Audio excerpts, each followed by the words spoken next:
Ladies and gentlemen, boys and girls, babies in their diapers, welcome to the Tiberius Show with your host, Tiberius Boy. That's me, Tiberius. Today, we're going to talk about some very awesome stuff. We have a video game to talk about where you mine for Bitcoin, and a book about the last kids on Earth, and we have a totally awesome guest. Today we have the one, the only, the amazing Larry Haber. Thank you. Larry is an entertainment lawyer, and he helps protect something called intellectual property. I am happy to be here and happy to talk about the different areas of the law that impact your business. Well, today we're going to start off with the video game of the week, and this is going to be a miner. Crack, crack, crack. And now it's time for the video game of the week. Today's video game is Bitcoin Miner. This is a game on the Roblox platform. Because it is on Roblox, you are able to play it on PC, Mac, Xbox, and even your cell phone. And it is free. It was made by polling game builders. So I get into the game and I see buttons and more buttons. And then the game tells you to go to build. Well, there are a table that costs $50, double shelf that costs $5,000, triple shelf that costs $50,000, and a server shelf that costs $200 million. That's amazing. Who would pay that kind of money? Really? Well, you place a table, and then you press the red part, and then you can place a Bitcoin card that gives you 0.0001 Bitcoin each second. Then you wait for the card to earn some Bitcoin. Next, you go to the exchanger and get money for the Bitcoin, which you can then go visit the card shop to the left and buy a $40 Bitcoin chip. Now you can repeat the process and go ahead and buy another table and place another chip. Wait, and use that money to buy better chips and give you more Bitcoin and tables. After you get really high, there are better stores that are unlocked by your level. My dad is over level 200 and has over $1 trillion. That's amazing. I think your dad could fund the deficit. Well, I kind of wish that he could do that with real money. We do too. Well, I give Bitcoin Miner 7 out of 10 stars because the gameplay is fun, and if you do the math right, you advance really quickly. Also, I like the way that you place the tables, but the waiting part is really, really boring. Over 40 years, Lighthouse Central Florida has provided education, independent life skills, and job training to thousands of Central Floridians who live with blindness or any degree of vision loss. Whether it's picking out clothes in the morning or just moving around your community and serving Orange, Seminole, and Osceola counties. Contact Lighthouse Central Florida at 407-898-2483 or visit them online at lighthousecfl.org. The Tiberius Show would like to thank one of their dedicated sponsors, Custom Designs Orlando. These guys are on Mills Avenue and do all sorts of stuff, ranging from photo ID badges, engraved signs, custom braille ADA signs, vinyl lettering to trophies and awards. The cool part about Custom Designs is they can ship products all over the United States. You can reach them at 407-898-0373 and tell them that Tiberius sent you. And now it's time for the book of the week, The Last Kids on the World, The Nightmare King. This book is written by Max Spraler. Let me read to the back of the book. In fact, Larry, would you like to do the honors? Absolutely. Thank you. Life after the zombie apocalypse is pretty good for 13-year-old Jack Sullivan. He stays in the mind-clobbering cool tree fort with his best friends, speeds through town playing real-life Mario Kart, has a crew of monster buddies, battles zombies on the regular, and generally treats life like it's a video game. Sounds pretty good to me. Oh, this is an AR book. It is worth 4 whole points. It is rated for 4th grade, but 3rd month. And you can get this book at the library or on Amazon. This is a good series about the last kids on Earth. time, the kids are having a discussion about the monsters Resurrect and Throw. Well, that was just a mini comic inside, so boom! But the cool part is June launched a football to Jack on a crossbow, and it hit him. Ooh, they're in a race. So then they all stop, and then, there was a big, fat dragon on the roof. What should they do? Well, they decided to scare the dragon, and it made it angry and left. So they have a lot of fun, and then, they get to do a tournament of games. Why are zombies flying like footballs? And then the dragon burns down their amazing tree fort. It's all gone. What will they do? Oh, and then I'm going to tell you to stop you there and tell you to read the book. Well, this one is worth your time. It sure looks that way. I'll send it over to my kids also. Well, I give The Last Kids on the World Nightmare King 10 out of 10 stars because I really like that they had a tournament of games, and you know that I love games. See Tiberius Law.com. You can call him at 407-801-2667. Wait, you are not Chuck. My dad can help when people get hurt. He loves to help. If you are ever injured at work or in a car accident, you should call my friend Chuck. You can call him at 407-801-2667. That website again is cwsmithlaw.com. Offices, Orlando. Does it actually have that much W's? Mid-State Fire has been providing top-quality fire equipment services for 3 generations to the Central Florida area. Don't wait for an emergency to repair. Call Mid-State Fire today at 407-246-8855. Get your fire extinguishers and emergency lighting for both your home and businesses by visiting www.midstatefire.com. That number again is 407-246-8855. Now it's time for the interview of an interesting person. This is going to be so much fun. Today we have the one, the only, the amazing Larry Haber. Why, thank you. Well, Larry is an entertainment lawyer, and he helps protect something called intellectual property. Tiberius, do you know what intellectual property is? No. Well, it is a very interesting area of law that protects things that people create. And I'm so glad to be on the show to be able to talk to people about it. So first off, how are you enjoying being on the show? It's been fun up till now. I learned a little bit about gaming, and I learned a little bit about some other areas, a book. So, yeah, very good. Okay, so I have to ask. You are a lawyer, and I think you have talked to a few people that help people when they are accused of a crime. But you are a different kind. Can you explain what an entertainment lawyer does? Sure. I work with contracts, and it's to make sure that what people agree to do is what's written on a piece of paper or electronically and signed, so that when they have to go forward and if somebody's giving you money to produce a program, the agreement would say, I'll give you this amount of money, but this is the type of program you have to produce. And it's really good to have those things in writing. And when they're in writing, we call them a written contract.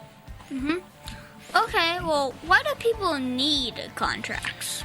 Well, imagine if you were starting your show and someone told you, if you do all this work and you put all these shows together and you give me 20 of those shows and you take care of all of the recording and make sure it's all corrected, ready for broadcast, if you give me 20 of those shows, I'll put those shows on my network and you'll get a lot of people looking at what you do. And so you do all of that, you don't have a contract, and the person says to you, well, I changed my mind, not a big deal. Get mad, wouldn't you? Yeah, I would.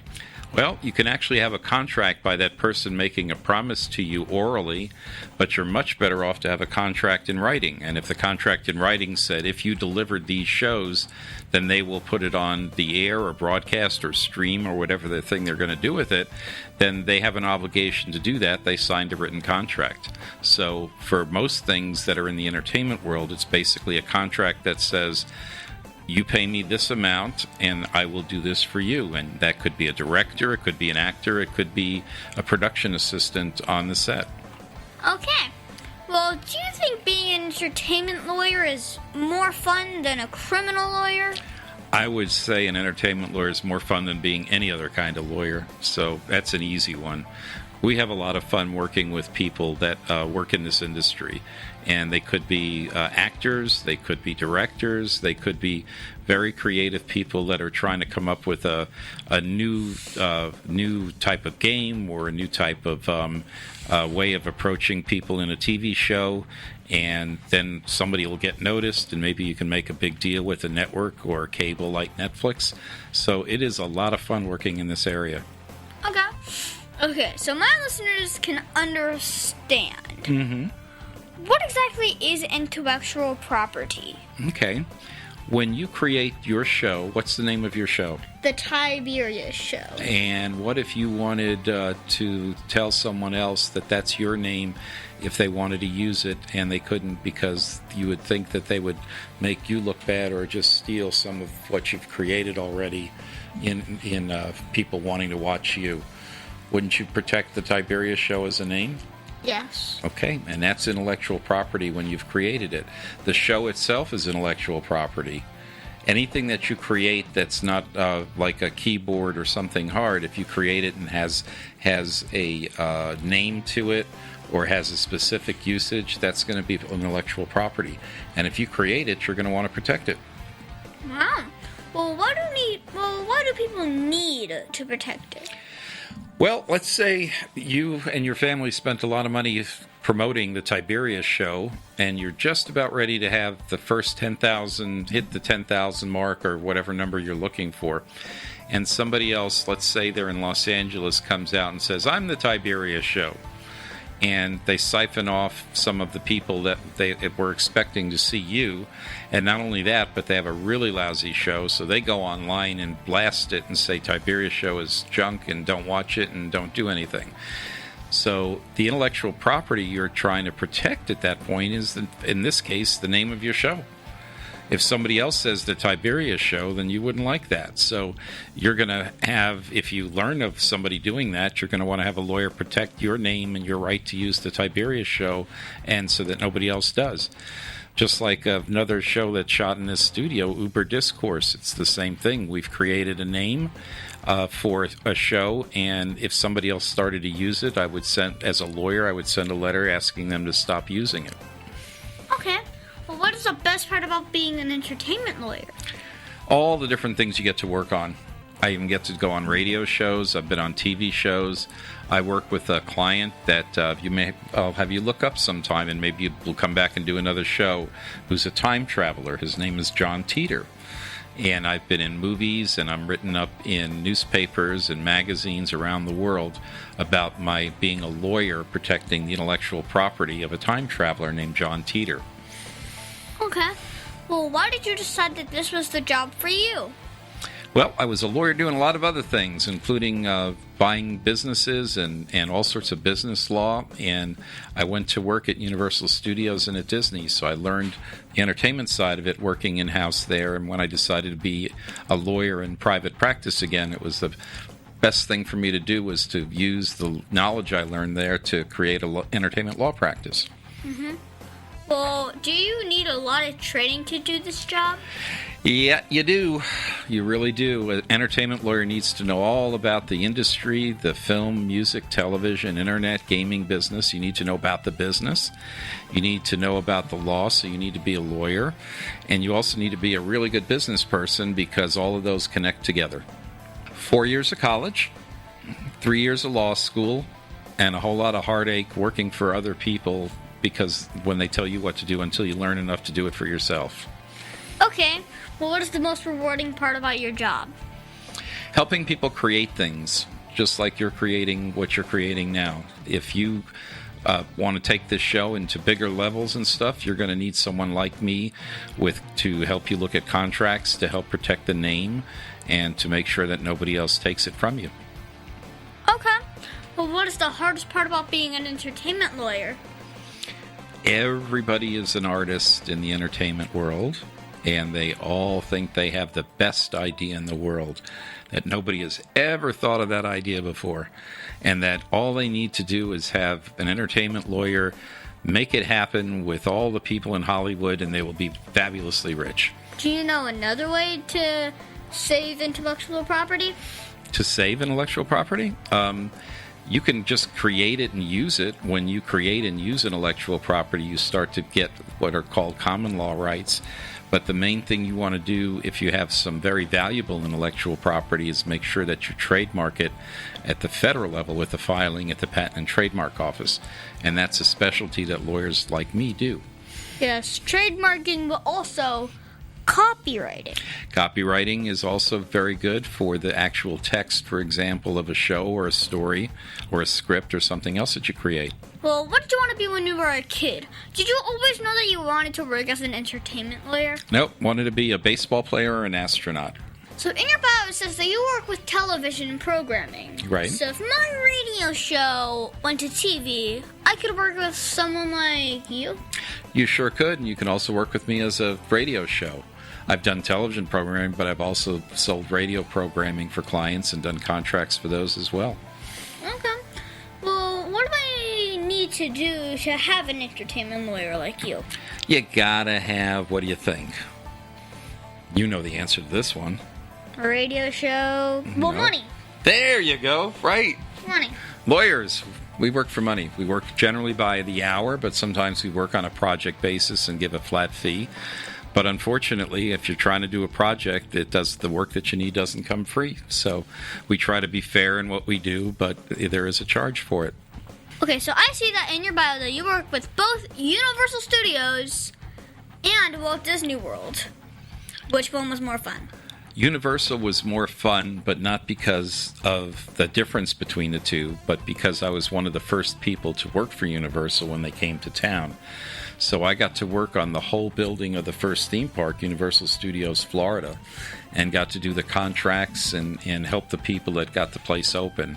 And that was a lot of fun, because when I started there, it was just a blank piece of dirt, and then we had our grand opening. It was really fun. Wow. Well, I mean, is there really a major difference between the two places? I mean, like Harry Potter versus Star Wars. I mean, I love both.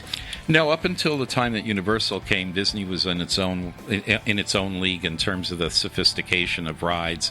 Once Universal came up, they were able to create things that are as good or better than what Disney has, and I think that's been great for Orlando. So how do you get to work with any famous people?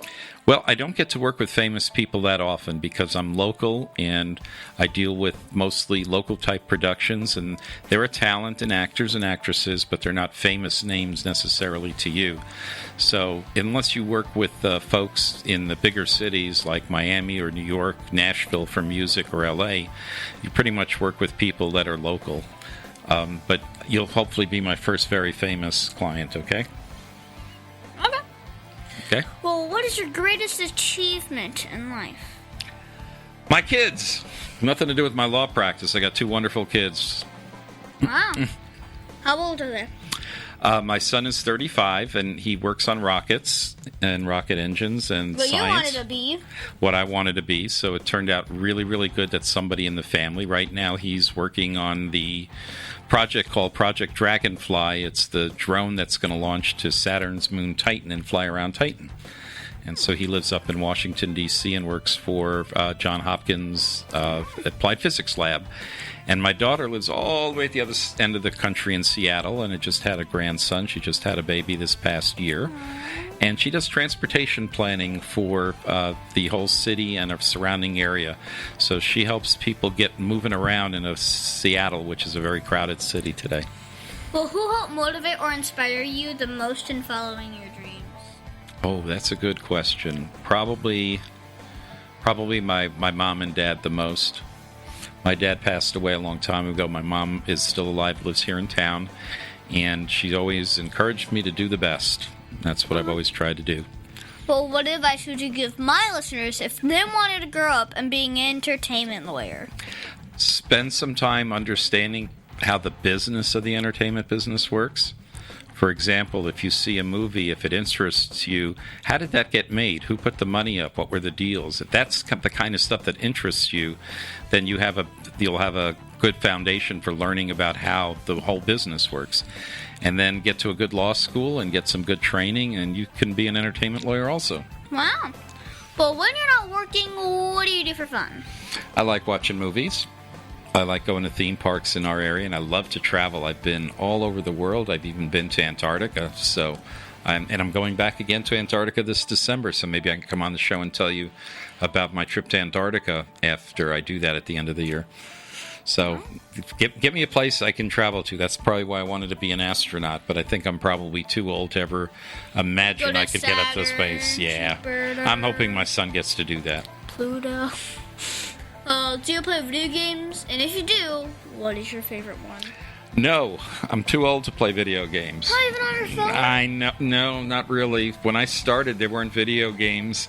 They literally, when I was in law school, the first Pac-Mans and things were coming out, but I never really got to play. I played a little bit of the original Atari, but never got into it. I'm just the edge of that generation that didn't play. I know, isn't that amazing? You don't play video games. I know. I played with my son when he was younger. I'm a master video gamer. I'm sure you are. Okay, so what is your favorite book to read? Favorite book to read? Oh my gosh. Exactly. Anything history or biography. I love biographies. So the last good book I read was another biography on Lincoln. I like reading about presidents, things like that. Like history a lot. Okay. Now can you tell me that one story? Remember, this is a kid's show. Okay. Remember that. All But right. that one story, well, that you're not supposed to tell me about. But it's a kid's show. How am I supposed to do that? Let's see if there's something they don't know about me.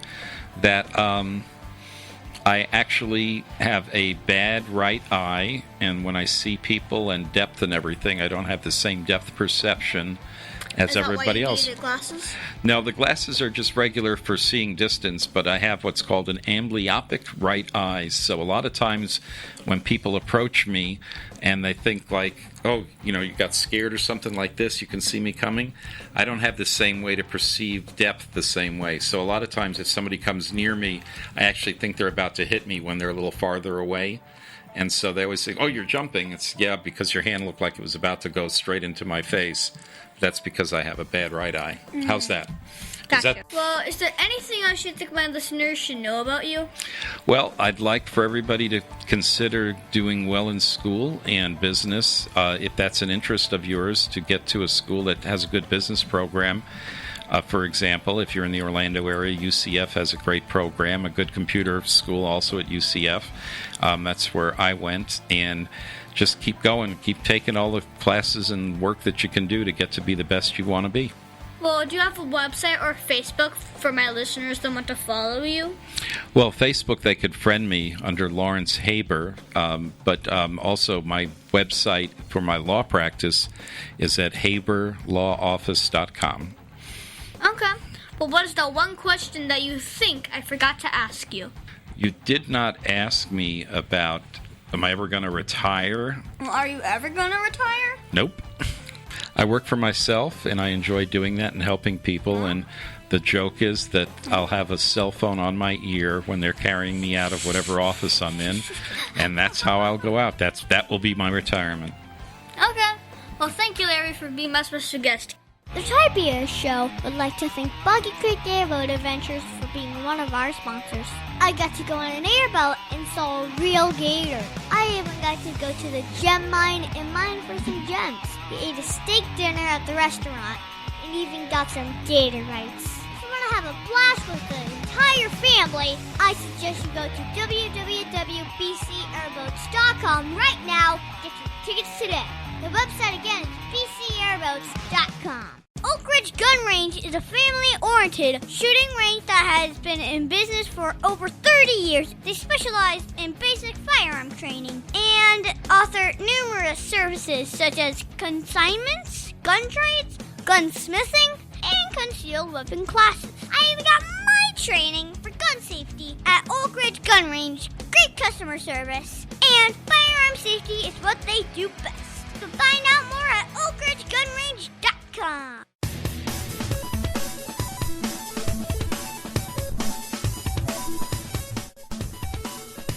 Tiberius' favorite subject, it's Math Corners!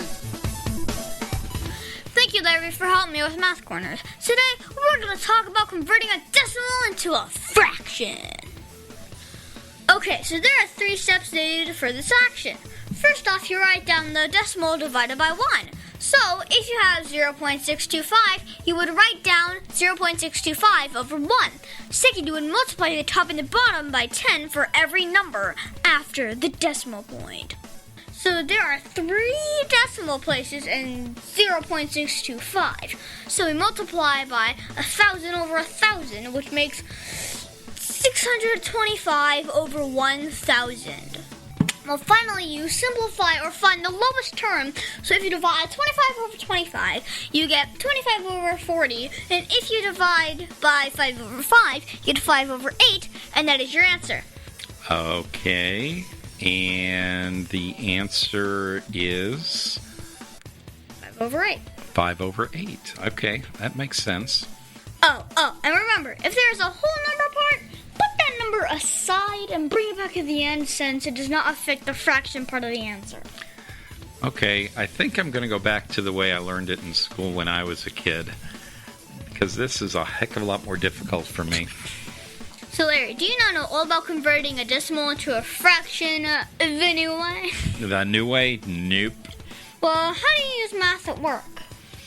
I try to find the buttons on my smartphone if I have to add, subtract, multiply, or divide. On a calculator, I'm guessing? Well, there's a calculator program in every smartphone, yes. Okay. I won't tell my teacher about this. Good idea. Well, thank you so much, Larry, for your help with Math Corners. You are welcome. And now it's time for the Heart of a Lion.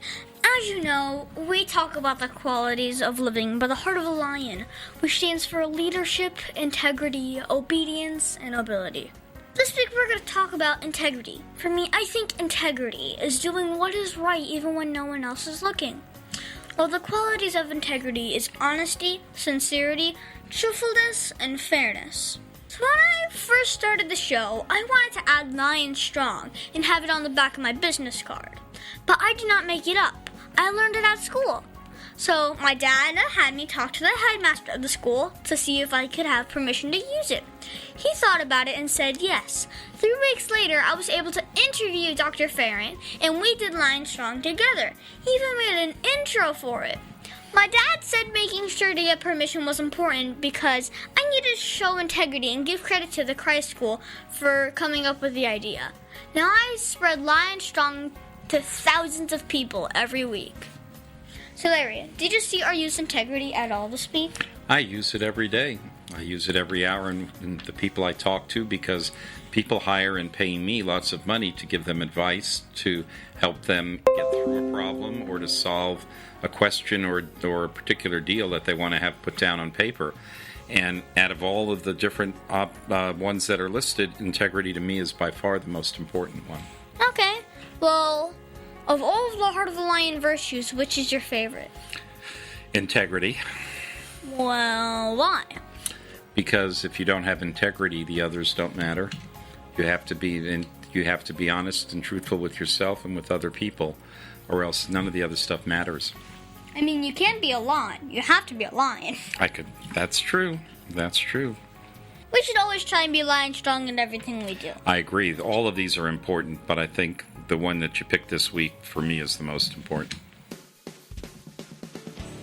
And that's our show, folks. I'm going to thank the one, the only, the amazing Larry Haber. Thank you. Thank you very much. I'm glad to be here. Well, it has been so much fun talking with you today, and I hope one day I get big enough to be able to hire you as my lawyer. I hope to be able to, too, because that means we're going to do some big deals, and you're going to be very famous. Mm-hmm. And be sure to listen to us next week on The Tiberius Show with your host, Tiberius Bowl. The Tiberius Show is not filmed in front of a live studio audience. Executive producer, Joseph Boyd. Production editor, Pierre Laguerre. Green Room manager, Danny Boyd. And your program host, Tiberius Boy. The Tiberius Show is copyright 2018.